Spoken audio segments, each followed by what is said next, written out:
എല്ലാവർക്കും നമസ്കാരം. ഇന്ന് ഞാൻ ബ്രൗണി ചെയ്യുമ്പോഴുള്ള കുറച്ച് ടിപ്സും കാര്യങ്ങളുമായിട്ടുള്ള ഒരു വീഡിയോ ആണ് ചെയ്യുന്നത്.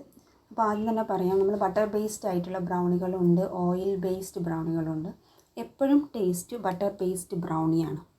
പിന്നെ ഇതിനു വേണ്ടി നമ്മൾ ഉപയോഗിക്കുന്ന ബട്ടർ എപ്പോഴും മെൽറ്റഡ് ബട്ടർ ആയിരിക്കണം, അൺസാൾട്ടഡ് ബട്ടർ ആയിരിക്കണം. അത് രണ്ട് കാര്യങ്ങളൊന്ന് ശ്രദ്ധിച്ചാൽ മതി.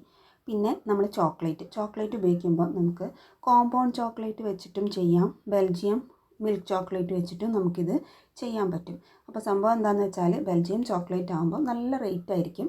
അപ്പോൾ അത് നമ്മൾക്ക് അഫോർഡബിൾ ആണെങ്കിൽ നമുക്ക് അങ്ങനെ ചെയ്യാം. അല്ലെങ്കിൽ കോമ്പൗണ്ട് ചോക്ലേറ്റ് മെലോ ഒക്കെ വെച്ച് ചെയ്താൽ നല്ല ടേസ്റ്റായിട്ട് തന്നെ നമുക്ക് കിട്ടും. പിന്നെ അടുത്തായിട്ട് ശ്രദ്ധിക്കേണ്ടത്, ബാക്കി നമ്മൾ ഉപയോഗിക്കുന്ന എല്ലാ ഇൻഗ്രീഡിയൻസും റൂം ടെമ്പറേച്ചറിലായിരിക്കണം. അതേപോലെ തന്നെ ഫ്രഷ് ആയിരിക്കണം. അതേപോലെ നമ്മൾ കൊക്കോ പൗഡർ എടുക്കുന്ന സമയത്ത് നല്ല ഡാർക്കായിട്ടുള്ള കൊക്കോ പൗഡർ, അൺസ്വീറ്റൻഡ് ആയിട്ടുള്ള കൊക്കോ പൗഡറാണ് ഇതിന് നല്ലത്. പിന്നെ ബ്രൗണിയിൽ ബേക്കിംഗ് പൗഡറോ ബേക്കിംഗ് സോഡയോ ചേർക്കരുത്. അത് ചേർക്കുമ്പോൾ ഒരു കേക്കി ടെക്സ്ചറായിട്ടത് മാറും. അപ്പോൾ അത് രണ്ടും ചേർക്കേണ്ട ആവശ്യമില്ല. പിന്നെ നമ്മൾ എന്താ പറയുക, മുട്ടയും പഞ്ചസാരയും കൂടെ ബീറ്റ് ചെയ്യുന്ന സമയത്ത് ഒരു ടീസ്പൂൺ വാനില എസൻസ് ചേർക്കണം. അതൊന്നുകൂടി ടേസ്റ്റ് കൂട്ടും. പിന്നെ ഉപ്പ് ചേർക്കാൻ മറക്കരുത്. ഒന്നെങ്കിൽ മുട്ട ബീറ്റ് ചെയ്യുന്ന സമയത്ത് ഒരു പിഞ്ച് ഉപ്പിടണം, അല്ലെങ്കിൽ നമ്മൾ മൈദയും കൊക്കോ പൗഡറൊക്കെ അരിക്കുന്ന സമയത്ത് ഒരു പിഞ്ച് ഉപ്പിടണം. പിന്നെ കോഫിയുടെ ടേസ്റ്റ് ഇഷ്ടമുള്ളവർക്കാണെങ്കിൽ ഇൻസ്റ്റൻറ്റ് കോഫി പൗഡർ ചേർക്കാവുന്നതാണ്. ഇഷ്ടമില്ലാത്തവർ ചേർക്കുകയും ചെയ്യരുത്. ക്രീമല്ല, എഗ്ഗും പഞ്ചസാരയും കൂടെ നമ്മൾ ആദ്യം ഒന്ന് ബീറ്റ് ചെയ്തെടുക്കും. ഈ ബീറ്റ് ചെയ്തെടുക്കുന്ന സമയത്ത് പഞ്ചസാര പൊടിച്ച് ചേർക്കുകയാണ് തരിതരിയാനുള്ള പഞ്ചസാര ചേർക്കുന്നതിനേക്കാളും ഒന്നുകൂടെ നല്ലത്.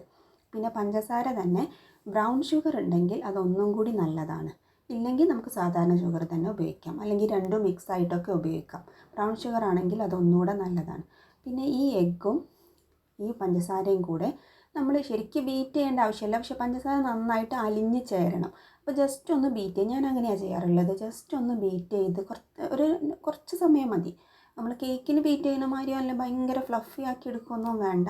ജസ്റ്റ് ഒന്ന് ബീറ്റ് ചെയ്തിട്ട് ആ പഞ്ചസാരയും ആ മുട്ടയും കൂടെ നല്ലപോലെ യോജിച്ച് ഒരു പെയിൽ യെല്ലോ കളറാകുമ്പോൾ നമുക്ക് ബീറ്റിംഗ് നിർത്താം. എന്നിട്ട് പിന്നെ നമ്മൾ ഡ്രൈ ഇൻഗ്രീഡിയൻസ് ആഡ് ചെയ്യുക.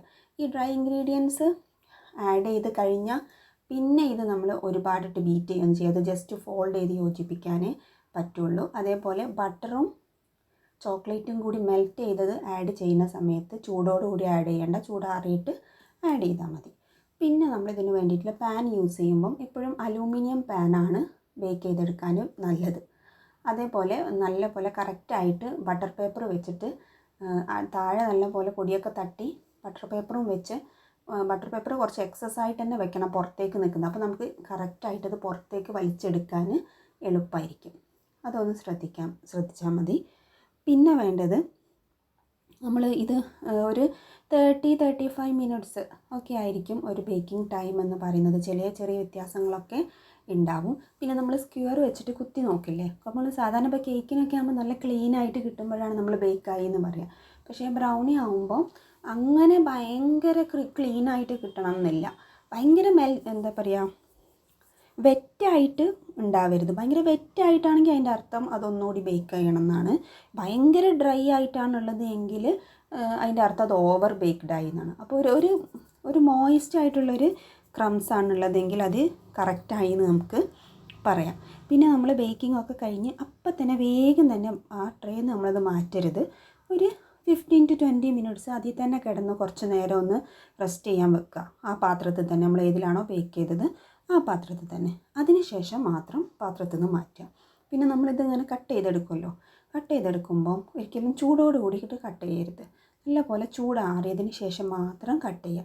പിന്നെ കട്ട് ചെയ്യുമ്പോൾ ഒരു പ്രാവശ്യം നമ്മൾ കട്ട് ചെയ്തിട്ട് ആ നൈഫിൽ കുറച്ച് വറ്റി പിടിച്ചിട്ടുണ്ടാകും. അതൊക്കെ ഒന്ന് തുടച്ച് ഒന്ന് ക്ലീൻ ആക്കിയിട്ട് വേണം അടുത്ത പ്രാവശ്യം കട്ട് ചെയ്യാൻ. അപ്പോൾ നമ്മൾ നല്ല ക്ലീനായിട്ട് കട്ട് ചെയ്തെടുക്കാൻ പറ്റും.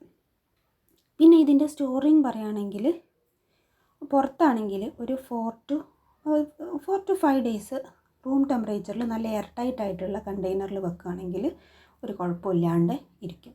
അതെല്ലാം നമുക്ക് വേണമെങ്കിൽ ഫ്രിഡ്ജിലും സൂക്ഷിക്കാം. ഫ്രിഡ്ജിലാണ് നമ്മൾ സൂക്ഷിക്കുന്നതെങ്കിൽ ബട്ടർ വെച്ചിട്ട് ചെയ്യുന്ന ഏത് സാധനവും ഫ്രിഡ്ജിൽ വെച്ച് കഴിഞ്ഞാൽ നല്ല കല്ല് പോലെയാവും.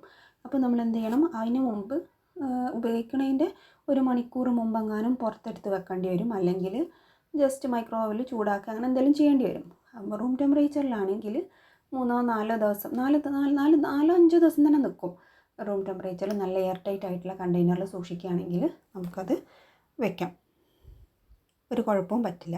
പിന്നെ ചിലർ ചോദിക്കുന്നതാണ് ഓവനിൽ മാത്രമേ ബേക്ക് ചെയ്യാം. അങ്ങനെയൊന്നുമില്ല, ഓവനിലോ സ്റ്റൗ ടോപ്പിലോ എങ്ങനെ വേണേലും ബേക്ക് ചെയ്യാം. അപ്പോൾ ഇത് നിങ്ങൾക്ക് ഉപകാരമായിട്ടുണ്ടെങ്കിൽ ലൈക്ക് ചെയ്യാനും സബ്സ്ക്രൈബ് ചെയ്യാനും എൻ്റെ മറ്റ് വീഡിയോസ് കാണാനും മറക്കരുത്.